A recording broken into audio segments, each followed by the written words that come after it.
వెలుగు దినపత్రికలో మొదటి పేజీలో పడిన మరొక ప్రముఖ వార్త, ఏసీబీ వలలో అడిషనల్ కలెక్టర్ ధరణి నిషేధిత జాబితాలో రైతు భూమి తొలగించేందుకు రూపాయలు 10 లక్షలు డిమాండ్ చేసి ఏసీబీకి పట్టుబడ్డాడు రంగారెడ్డి జిల్లా అడిషనల్ కలెక్టర్ భూపాల్ రెడ్డి. ఆయనతో పాటు సీనియర్ అసిస్టెంట్ మదన్ మోహన్ రెడ్డి కూడా లంచం తీసుకుంటూ 8 లక్షల రూపాయలు లంచం తీసుకుంటూ పట్టుబడ్డారు. ధరణిలో నిషేధ జాబితా నుంచి భూమిని తొలగించేందుకు ఓ రైతు నుంచి 8 లక్షల రూపాయల లంచం తీసుకుంటుండగా రంగారెడ్డి జిల్లా additional collector Bhupal Reddy, senior assistant Madan Mohan రెడ్డిని ఏసీబీ అధికారులు రెడ్ హ్యాండెడ్గా పట్టుకున్నారు. ముందుగా సోమవారం సాయంత్రం గుర్రంగూడ చౌరస్తా వద్ద సీనియర్ అసిస్టెంట్ ఏసీబీ అధికారుల వలకు చిక్కాడు.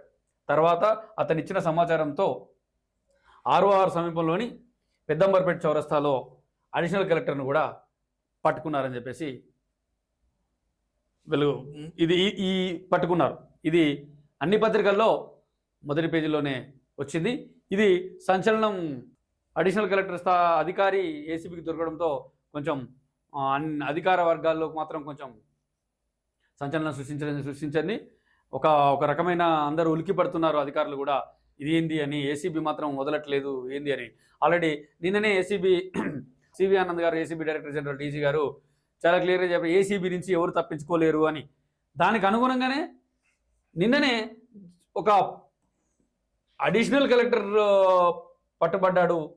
అంటే ఏసీబీ చెప్పిన దాని ప్రకారం చెప్పినట్టుగానే